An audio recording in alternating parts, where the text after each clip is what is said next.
नमस्कार, आप देख रहे हैं जनता मांगे जवाब और मैं हूं आपके साथ राघवेंद्र ओझा। छत्तीसगढ़ विधानसभा के मानसून सत्र का आखिरी दिन, लेकिन सियासी गर्मी अपने चरम पर। कांग्रेस ने विष्णुदेव साय सरकार के खिलाफ अविश्वास प्रस्ताव लाकर 136 बिंदुओं का आरोप पत्र पेश किया और हर सरकार पर हफ्ते जनता के साथ धोखा करने का आरोप लगाया। यानी कहा कि इन 2.5 वर्षों में सरकार ने हर हफ्ते जनता के साथ धोखा किया है। जवाब में बीजेपी ने कहा कि अविश्वास प्रस्ताव नहीं बल्कि सरकार के कामकाज का रिपोर्ट कार्ड पेश करने का सुनहरा मौका है। अब सवाल यह है कि क्या विपक्ष के आरोप सरकार को घेर पाएंगे या सत्ता पक्ष इन्हीं आरोपों को अपने पक्ष में भुनाकर विपक्ष पर भारी पड़ेगा। देखिए खास रिपोर्ट, फिर विस्तार से करेंगे चर्चा।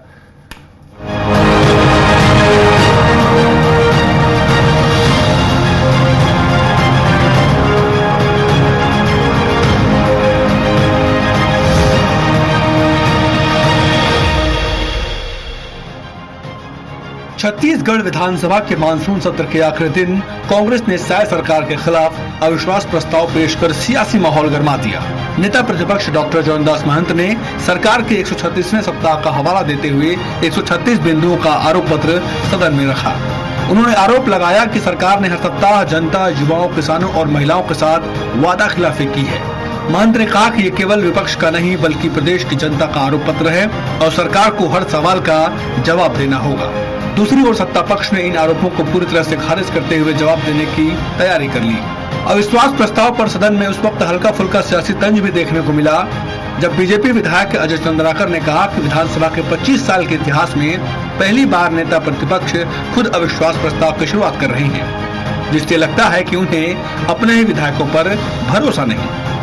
उधर वित्त मंत्री ओपी चौधरी ने कांग्रेस पर जोरदार पलटवार किया। उन्होंने कहा कि कांग्रेस ने फील्डिंग जरूर सजाई है लेकिन चौका छक्का बीजेपी लगाएगी। आज हमारे छत्तीसगढ़ विधानसभा में कांग्रेस अविश्वास प्रस्ताव लेकर के आई है। फील्डिंग जरूर उन्होंने सजाया मगर चौका छक्का हम लोग मारेंगे। इन्होंने, विपक्ष ने मुख्यमंत्री जी को और हमारी सरकार को एक बहुत बड़ा अवसर दिया है जिसमें 2.5 साल में जितने अच्छे काम हुए हैं उसको सामने रखने का, और इन्होंने 5 साल में जो कारस्तानियां की थी उनको सामने रखने का एक बड़ा अवसर हमें प्रदान किया है। कांग्रेस विधायक संगीता सिन्हा ने भी सरकार को घेरते हुए कहा कि बीजेपी सरकार 2.5 साल में कोई बड़ा काम नहीं कर पाई। उन्होंने आरोप लगाया कि बीजेपी कांग्रेस सरकार की योजनाओं को आगे बढ़ा रही है। बहुत सारी बातें कर रहे हैं लेकिन अपनी सरकार की एक भी बातें इन लोग नहीं कर रहे हैं।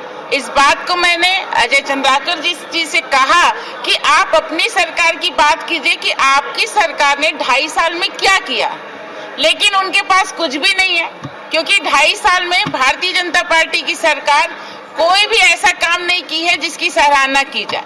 और हम जनता की ओर से जनता की बात रखने के लिए अविश्वास प्रस्ताव लाए। अविश्वास प्रस्ताव को लेकर छत्तीसगढ़ विधानसभा में सत्ता और विपक्ष आमने सामने हैं। कांग्रेस सरकार को उसके कामकाज के आधार पर घेरने की कोशिश कर रही है, जबकि बीजेपी इसे जनता के सामने अपनी उपलब्धियां रखने का अवसर बता रही है। अब सदन की बहस में आरोपों और जवाबों की ये जंग किस पर भारी पड़ती है, इस पर सबकी निगाहें हैं। इतना तय है कि विधानसभा के आखिरी दिन सियासी माहौल पूरी तरह गरमाया रहा और आने वाले समय में भी ये मुद्दा प्रदेश की राजनीति में चर्चा का केंद्र बना रहेगा।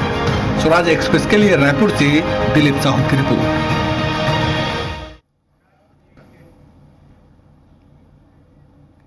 तो चलिए चर्चा के लिए हमारे साथ सारे खास मेहमान जुड़ चुके हैं। उनका सबसे पहले आपसे परिचय करवा देता हूं। डॉक्टर विमल चोपड़ा जी पूर्व विधायक हैं, भारतीय जनता पार्टी से हमारे साथ जुड़ चुके हैं। सुरेंद्र वर्मा जी कांग्रेस प्रवक्ता के तौर पर हमारे साथ जुड़ चुके हैं और धनवेंद्र जायसवाल जी वरिष्ठ पत्रकार हैं, वो हमारे साथ जुड़ चुके हैं। आप तीनों का बहुत बहुत स्वागत है स्वराज एक्सप्रेस पर। शुरुआत आपसे कर रहा हूं विमल जी। 136 सप्ताह और 136 पॉइंट्स के साथ बड़े आरोप, और सिर्फ आरोप नहीं बल्कि चरणदास महंत ने कहा कि यह केवल विपक्ष का आरोप नहीं है बल्कि प्रदेश की जनता का आरोप पत्र है और सरकार को हर सवाल का जवाब देना होगा। अब इस पर डॉक्टर विमल चोपड़ा क्या जवाब देंगे, कैसे जवाब देंगे और सरकार इस पर क्या जवाब दे रही है, मैं यही से शुरुआत कर रहा हूं। विमल जी।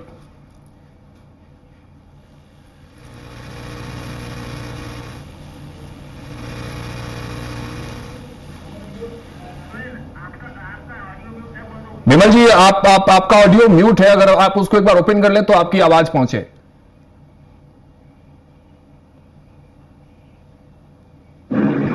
जी आ रही आवाज? जी जी बिल्कुल। क्या जवाब देंगे और कैसे जवाब देंगे? जी 136 सप्ताह में 136 आरोप लगा के इसकी गठरी को उठा करके कांग्रेस हाँप रही है और कांग्रेस इस बोझ के तले दब करके आज मृत प्राय हो गई है।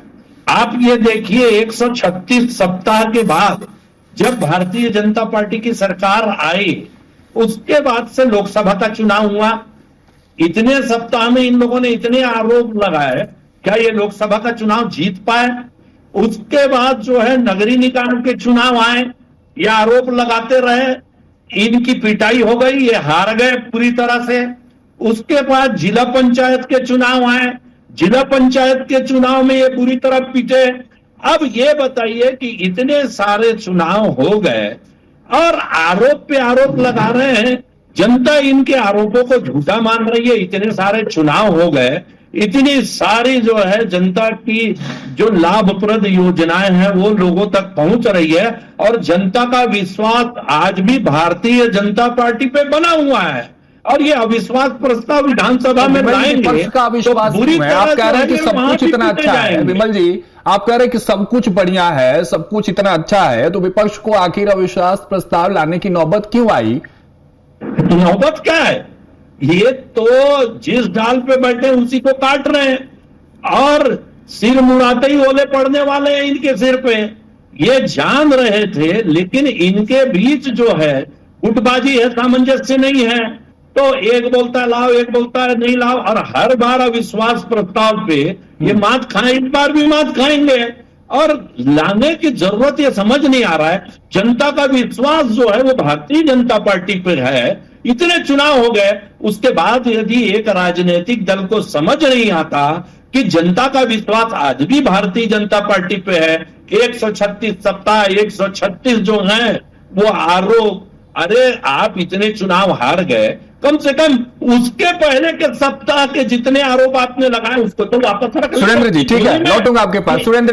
सुरेंद्र जी, जनता का विश्वास भारतीय जनता पार्टी के साथ है, फिर विपक्ष का ये अविश्वास क्यों? सवाल यही है। भारतीय जनता पार्टी के नेता शायद सदन की कार्रवाई को नहीं देखे हैं, इसलिए इस तरह से बात कर रहे हैं। निश्चित तौर पर जो विमल चोपड़ा जी कह रहे हैं, भाजपा का फोकस जो है केवल चुनावी लाभ है। और जिस तरह से राम मंदिर का चंदा चोरी है, जो चढ़ावा का पैसा संघियों के घर से निकल रहा है, ईवीएम में सेटिंग और ज्ञानेश कुमार के निर्वाचन आयोग जो भाजपा के मोर्चा प्रकोष्ठ की तरह काम कर रही है, इसलिए इनको जनहित के मुद्दों से कोई सरोकार नहीं है। जनता का भरोसा तो पहले ही खो चुके हैं, अब तो अपनी ही पार्टी के विधायकों का भरोसा खो चुके हैं। जो आरोप लग रहे हैं, जो गुणवत्ताहीन निर्माण हो रहे हैं, प्रदेश के डिप्टी सीएम और पीडब्ल्यूडी मंत्री, उनके क्षेत्र का जो पुलिया है, जो नई पुलिया बनी, वो उद्घाटन के 15 दिन के भीतर जो है पहली बार इसमें फसल जाता है। राजनांदगांव जो लोकसभा जो विधानसभा अध्यक्ष का गृह क्षेत्र है, वहां पर रेलवे का ब्रिज क्या हुआ, क्या हश्र हुआ ब्रिज और सड़क का, वो सबके सामने है। जिस तरह से भारतीय जनता पार्टी केवल और केवल इसी तरह से भ्रम फैलाने का काम करती है। मोदी जी की गारंटी के नाम पर यह वोट मांगे, जो टाइम बाउंड वादे था 100 दिन में के भीतर अनियमित कर्मचारियों के नियमितीकरण का, जो 1 लाख पदों पर भर्ती का वादा था, जो 500 रुपए में सिलेंडर, गैस सिलेंडर देने का वादा था, वो तो कोई पूरा नहीं हुआ। जो सभी विवाहित महिलाओं को महतारी वंदन देने का वादा था, ये 1.25 करोड़ महिलाओं से, विवाहित महिलाओं से फॉर्म भरवाए विधानसभा के दौरान। और अभी हर महीने जो किस्त ये जारी होता है, हर महीने उसमें कटौती हो रही है। किसानों से वादा किया था, किसानों के संदर्भ में राघवेंद्र जी, पहले जो किसानों की लिमिट थी सोसाइटी से खाद लेने की, वो 40% था, उसको घटा के ये 30% कर दिए। जो नकली खाद, अमानत खाद आ रहा है। सुरेंद्र जी, सरकार इतनी विफल है तो जनता के बीच इसे लेकर वैसा कोई बड़ा जन आंदोलन छत्तीसगढ़ में क्यों नहीं दिखता? विपक्ष की तरफ से इस तरह के आंदोलन और इस तरह के स्वर क्यों दिखते हैं हमेशा? इसका मतलब क्या समझा जाए? राघवेंद्र जी, भाजपा के नेता और सरकार के चरित्र सुप्रीमकोर्ट पर लगातार किसान आंदोलन है। नकली गांव का जो मामला है उसको लेके अभी आज खबर है डोंडे में भी नोटिस निकल गया 78 लोगों के खिलाफ। रायगढ़ में तोड़फोड़ हुई। आमतौर पर यह सुप्रीम कोर्ट का निर्देश है कि मानसून आने के बाद इस तरह से आप कार्रवाई कर ही नहीं सकते, किसी को घर उजाड़ना बरसात के समय में, और ये तो पूरी तरह से अवैध है। तमिलनाडु चारागाह की जमीन सरकारी नहीं होती, जो वहां 50 साल के काबिज है उनको घर से निकाला जा रहा है, उनके घरों पर बुलडोजर चल रहे हैं। खाद के लिए किसान परेशान है, यूरिया डीएपी कहीं पर उपलब्ध नहीं है, और अमानक खाद भाजपा के नेताओं के संरक्षण में बिक रहा है खुले बाजार में। कहां से आ रहा है? साल में कुछ भी बेहतर नहीं हुआ। जिस पोटाश की बोरी पे 2.5 साल में पोटाश जी, है, एक सेंटेंस में जवाब दीजिए ना, मुझे वरिष्ठ पत्रकार हमारे साथ जुड़े उनके पास भी जाना है। मतलब 2.5 साल में आप लोग कह रहे हैं, संगीता सिन्हा भी यही कह रही है कि 2.5 साल में कुछ भी अच्छा नहीं हुआ, जो हुआ आप लोगों ने बीते 5 सालों में किया है। वो ना भाजपा के विकास के मायने जो है इनके पूंजीपति मित्रों का विकास है। 2.5 साल में हफ्ते के जंगल कट गए, छोटा सा जवाब दीजिए विमल जी। लूट मची है 2.5 साल में, जिस तरह से। ठीक है विमल जी। स्कूल बंद किए गए 10,463। स्वास्थ्य विभाग में क्या हाल है? ब्लैक लिस्टेड कंपनी से दवाई खरीदी जा रही है। हुआ ना इनका विकास मॉडल है? विमल जी कितना विकास हुआ जी?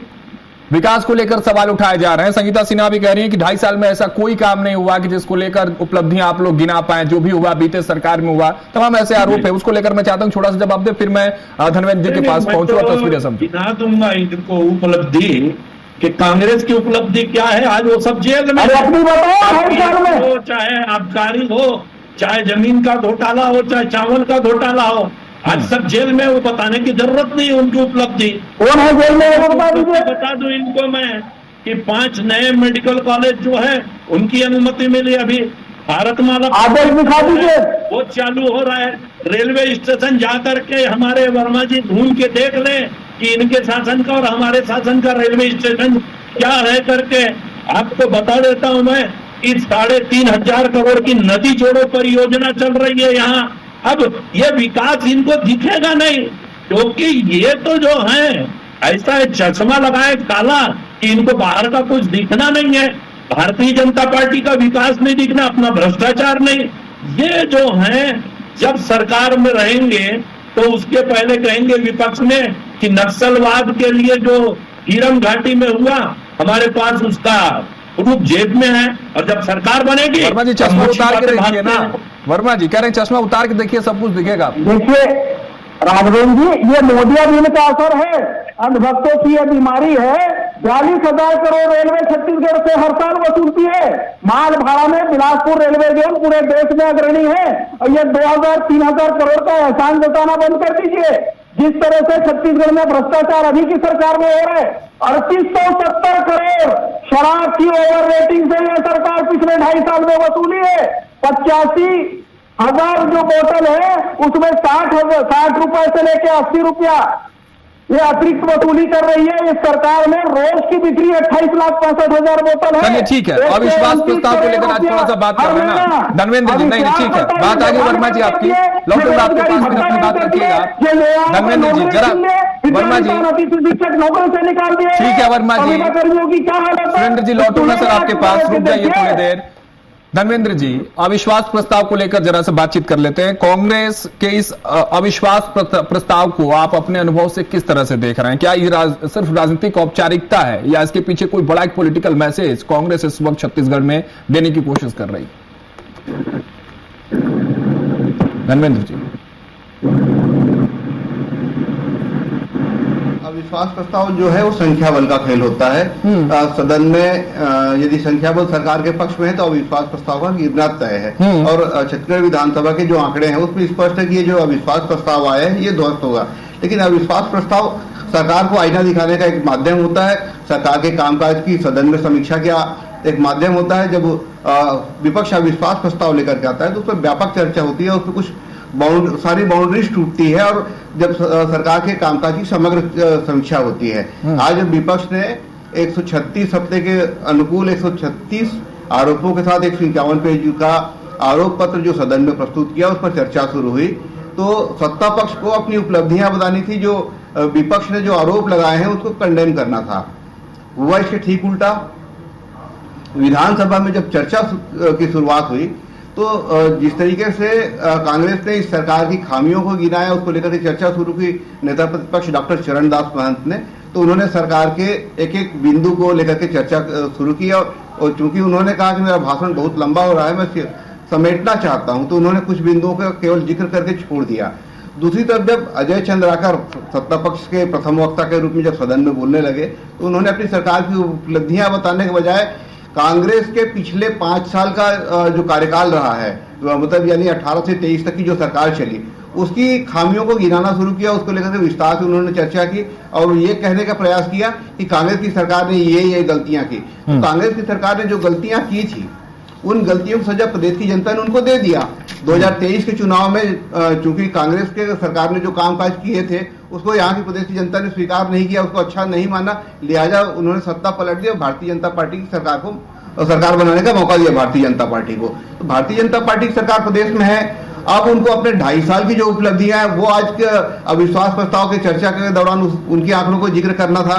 तो वो आंकड़े, वो उपलब्धियां आज के सदन की चर्चा में नजर आई। ये जरूर है कि जब उप मुख्यमंत्री विजय शर्मा जो गृह मंत्री भी हैं, उन्होंने जब इस चर्चा में हिस्सा लिया तो उन्होंने कुछ आंकड़े जरूर गिनाए, कुछ बातें उन्होंने जरूर रखी। अभी पूर्व नेता प्रतिपक्ष और पूर्व विधानसभा अध्यक्ष धर्मलाल कौशिक बोल रहे हैं, लेकिन धर्मलाल कौशिक भी जब सदन में इसकी चर्चा कर रहे हैं तो उनका फोकस विष्णुदेव सरकार की उपलब्धियों को गिनाना नहीं है।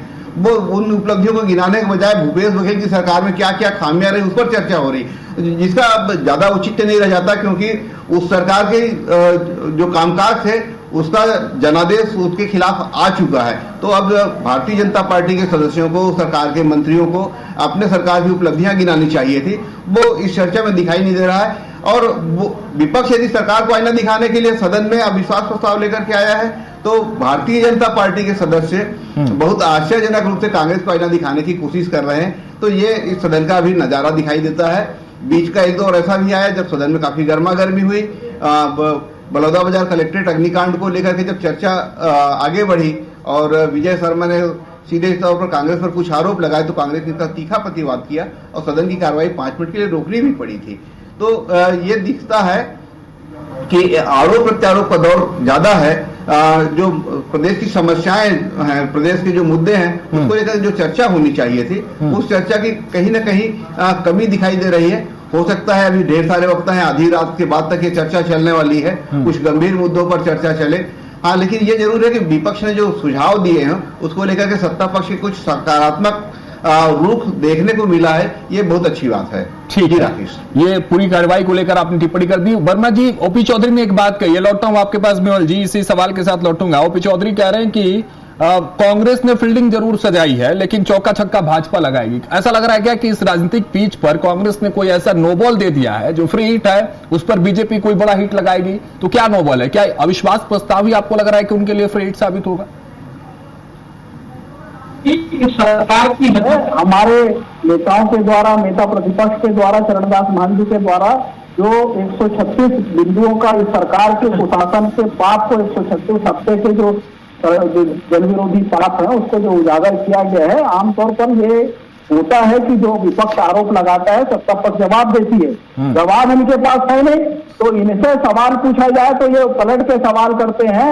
इन्हें अभी पिछले 2.5 साल 136 हफ्ते का हिसाब जब मांगा जा रहा है तो ये पुरानी सरकार की बात करेंगे। तो वही करते हैं ना सर, आप लोग भी तो वही करते हैं। आपसे पूछा जाता है आपका तो आप भी गिनवाते हैं उनका, ये नहीं बताते कि आपने 5 साल में क्या किया। आप कहते हैं कि 2.5 साल में ये नहीं किया, ये नहीं किया, नहीं किया। सुन लीजिए ना राघवेंद्र जी, अभी चर्चा जो हो रही है इस सरकार के कामकाज पर, ये जो अविश्वास प्रस्ताव लाया गया है तो पिछले 2.5 साल के इस सरकार के जन विरोधी फैसलों पे लाया गया। 5-5 बार इस प्रदेश में बिजली के दाम बढ़ाए गए, स्मार्ट मीटर से उसके बावजूद 5-5 गुना वसूली हो रही है, 3 गुना, 4 गुना, 5 गुना।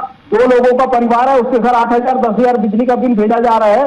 जिस प्रकार से गोठानों में तालाबंदी की गई, जिस प्रकार से पेपर लीक यहाँ हुआ, 10वीं 12वीं के पेपर जो है व्हाट्सएप में घूमते नजर दिखे, जिस प्रकार से पुलिस भर्ती हो या वन रक्षक RI प्रमोशन हो, लगातार जो है इस सरकार में भ्रष्टाचार को बढ़ावा दिया गया। एजेंसी हायर करके, जो बाहर की संघियों के द्वारा संचालित एजेंसियों को हायर करके यहाँ पर भर्ती परीक्षाएं ली गई, जो गड़बड़ियां की गई, जिस प्रकार से हाईकोर्ट ने तो 2 दिन पहले जो चरण पादुका के नाम पर मध्य प्रदेश के एक भाजपा नेता की कंपनी को लाभान्वित करने के लिए जो पूरा प्रक्रिया किया गया उसको निरस्त कर दी। सुप्रीम हाईकोर्ट ने तो बहुत कड़े कमेंट किए राघवेंद्र जी कि एक विशेष कंपनी को लाभ पहुंचाने के लिए नियम शर्तें तय की गई। तो इस सरकार के भ्रष्टाचार लगातार उजागर हो रहे हैं। बिना टेंडर के जम्बूरी का आयोजन हुआ, बिना टेंडर के योग दिवस का आयोजन हुआ। जो आरोप लग रहे हैं केवल कांग्रेस के नहीं, भाजपा के भी धर्मलाल कौशिक, कल का उनका बयान आप देख लीजिए सदन के भीतर में, सीधे तौर पर आरोप सुनील सोनी ने लगाए। इस प्रकार से टैंकरों में घोटाला हो रहे हैं। जो जल जीवन मिशन के तहत जहाँ टंकी और नल है, वहीं पर ये बिना जीपीएस के टैंकरों का भुगतान बता रहे हैं। अच्छा ठीक है वर्मा जी, अगर छत्तीसगढ़ में अगर आज चुनाव करा दिए जाए तो क्या वर्मा जी इस बात को लेकर कॉन्फिडेंट हैं कि जनता आपके आरोपों पर विश्वास करेगी? राघवेंद्र जी, कांग्रेस के दावे को छोड़ दीजिए, सबसे वरिष्ठ आदिवासी नेता है ननकीराम कंवर, उनका बयान खुले तौर पर यह है, आज यदि चुनाव हो जाए तो भाजपा के 5 विधायक नहीं जीतेंगे, 5 सीटें नहीं मिलेंगी। विमल जी, भारतीय जनता पार्टी के नेता ही आरोपों का यॉर्कर है, लेकिन कैसे इस पिच पर छक्का चौका भारतीय जनता पार्टी लगाई, जरा इस चीज को स्पष्ट करिए, क्योंकि यहाँ तो आरोपों के बाउंसर और यॉर्कर वर्मा जी छोड़ रहे हैं। मैं अभी डिबेट सुन रहा था, बोल रहे थे कांग्रेस प्रवक्ता, 136 आरोप लगाए गए हैं, 136 में से 6 आरोप भी जो वो गिना नहीं पाए। ये सिर्फ औपचारिकता है कि लिस्ट को बढ़ाना है, 136 यदि उंगली उठाएंगे सदन में जो प्रस्तुत किए गए सब भेज देता हूं। तो इनके तरफ जो है 4 उंगली जो है इनके खुद के तरफ उठेगी। तो यदि आप हम पे आरोप लगाएंगे तो पहले अपना आईना देख लीजिए कि आपने 5 साल क्या किया। भ्रष्टाचार जो है भारतीय जनता पार्टी की सरकार पे हुआ है, अभी की सरकार की वर्मा जी को थोड़ा सा तहजीब। अरे सुन लीजिए वर्मा जी, फिर आप कहते हैं कि जवाब नहीं देते हैं, फिर आप कहेंगे बीजेपी वाले जवाब नहीं देते हैं। अरे सदन में रखा है अपने अविश्वास प्रस्ताव में, वही बिंदु आप दिखा रहे हैं ना, अभी आज जवाब तो ले लीजिए उनसे। ये जब बोल रहे थे तो मैं कुछ नहीं कह रहा था। वर्मा जी सुनिए ना, ये बौखलाहट नहीं, ये ऐसी बौखलाहट नहीं। वर्मा जी सुनिए, उनको समय हमारे पास कम है। रखने का काम करें तो अच्छे प्रवक्ता बनेंगे, चिल्लाने से कोई प्रवक्ता नहीं। अरे जवाब मुद्दे पर बात होगी ना वर्मा जी, जवाब सुनिए, फिर आप ही कहते हैं कि जवाब नहीं देते हैं लोग, सवाल आप पूछते हैं, सुनिए उनको जल्दी से। विमल जी, मेरा तो ये सवाल है, इनको ट्रेनिंग की जरूरत है, थोड़ा सा इनको ट्रेनिंग दिलाइए। अरे मैं कहां से ट्रेनिंग दिलाऊंगा, आप जवाब दीजिए ना उस मुद्दे पर कि किस तरह से अब अगला स्टेप क्या है बीजेपी का, बस इतना बता दीजिए, फिर मैं जाऊं धनवेंद्र जी के पास। अरे बीजेपी का नेक्स्ट स्टेप क्या है विमल जी, बस इतना बताइए। वर्मा जी मैं आपसे रिक्वेस्ट कर रहा हूं, सुन लीजिए जवाब कि अगला स्टेप उनका क्या, फिर अपनी तैयारी उस हिसाब से आप करिएगा। नहीं, मैं यही कह रहा हूं आपको कि देखिए 136 जो है इन्होंने आरोप लगाए, 6 को गिना नहीं पाए। यह औपचारिकता है कि अविश्वास प्रस्ताव लाना है। अब ये आबकारी नीति की बात कर रहे थे, आप एक उंगली मेरे तरफ उठाओगे तो 4 आपके तरफ उठेगी। 5 साल आपकी सरकार थी, सरकार में रहने के विपक्ष के पहले क्या बोलते थे कि झीरम घाटी के सबूत हमारी जेब में हैं, हम उनको जेल में डालेंगे। सरकार आई, क्या कर पाए आप? नान घोटाले पे आप आरोप लगाते रहे, सरकार आई, क्या कर पाए आप? कुछ नहीं कर पाए। ठीक है, वैसे ही मिले जुले आरोप है, समय हमारे पास कम है। वर्मा जी रोकता हूं, आप दोनों को रोकता हूं। एक धर्मेंद्र जी के पास, धर्मेंद्र जी के पास मैं जा रहा हूं। धर्मेंद्र जी महत्वपूर्ण सवाल है, देखिए जनता को लेकर आप दोनों लड़ रहे हैं, मैं जनता से जुड़ा हुआ एक प्रश्न पूछ लूं, सार्थक ये चर्चा सार्थक हो जाएगी। वर्मा जी रिक्वेस्ट कर रहा हूँ, ऐसे धर्मेंद्र जी वर्मा जी सवाल सुन लीजिए ना, जनता के लिए पूछ रहा हूं मैं, जनता के लिए सवाल है। अरे जनता के लिए सवाल है, हम कार्यक्रम कर रहे हैं, जनता मांगे जवाब। धर्मेंद्र जी सवाल ये है, सारा मसला जनता से सब कुछ जुड़ा हुआ है। विधानसभा की बहस और जमीनी हकीकत में मैं अगर समझना चाहूं तो कितना अंतर होता है, क्योंकि जनता किस आधार पर फैसला करती है, सारा मसला फैसले को लेकर है। वर्मा जी चाह रहे हैं कि उनके हित में उनकी बातें जनता सुन के फैसला कर ले। विमल जी चाहते हैं कि जनादेश इनको अगली बार इनके कार्यशैली पर मिल जाए। मैं आपके अनुभव से समझना चाहता हूं कि इन दोनों के बीच की हकीकत की वो रेखा क्या है जिस पर जनता विश्वास करे। देखिए, ये पहला विश्वास प्रस्ताव है, इसी सरकार के कार्यकाल में दूसरा विश्वास भी आएगा। और यदि भारतीय जनता पार्टी की सरकार कीचड़ साफ करने की नीति पर काम करेगी तो वो कीचड़ साफ नहीं होगा। यदि भारतीय जनता पार्टी की सरकार पर आरोप लगे हैं और आप उसको पलट करके कांग्रेस सरकार के खिलाफ जो आरोप आपके समय से लगते रहे हैं उसको दोहराते रहेंगे तो कुछ नहीं होने वाला है। यदि भारतीय जनता पार्टी का ये दावा है कि कांग्रेस की सरकार में जो आरोप लगे थे भारतीय जनता पार्टी पर, उस पर कोई कार्रवाई नहीं हुई, तो जो आरोप आपने कांग्रेस की सरकार पर लगाए थे उन पर भी आज तक आपकी सरकार ने कोई कार्रवाई नहीं की है। न कोई जांच शुरू हुई, न कोई आगे कार्रवाई बढ़ी, न किसी घपले घोटाले को उजागर किया, न कोई रिकवरी हुई, न कोई गिरफ्तार हुआ। तो ये जो केंद्र सरकार के एजेंसी ने जो जांच शुरू की है, जो कार्रवाई की है, वो अलग है, उसकी बात मैं नहीं करता। लेकिन इस सरकार ने जो आरोप लगाया उस पर किसी में राज्य सरकार ने जांच का आदेश नहीं दिया। तो फिर कांग्रेस और भारतीय जनता पार्टी के बीच ये राजनीतिक आरोप प्रत्यारोप का दौर तो चलता रहे, क्योंकि दोनों राजनीतिक दल हैं और आरोप प्रत्यारोप के बिना राजनीति होती नहीं है। यदि जमीनी हकीकत की बात करें तो विमल चोपड़ा जी आप जितने गरज करके अभी आपके टीवी पर बोल रहे हैं ना, कैमरा बंद हो जाने दीजिए, फिर उनसे बात कर लीजिएगा। जमीनी हकीकत क्या है विमल चोपड़ा जी ही बता देंगे। भारतीय जनता पार्टी के कार्यकर्ता कितने संतुष्ट हैं, कितने प्रसन्न हैं, कितने उत्साहित हैं, विमल चोपड़ा जी से बेहतर कोई नहीं जानता। ठीक, चलिए ठीक है, समय में पास इतना ही था। आखिर ठीक है विमल जी, बड़ी क्षमा चाहता हूँ, क्षमा याचना के साथ इस चर्चा को यही समाप्त करना हो, क्योंकि हमारे पास समय बहुत कम है। बहुत शुक्रिया धर्मेंद्र जी आपका, सुरेंद्र जी आपका और डॉक्टर विमल जी आपका बहुत शुक्रिया हमारे साथ जुड़ने के लिए इस खास चर्चा में।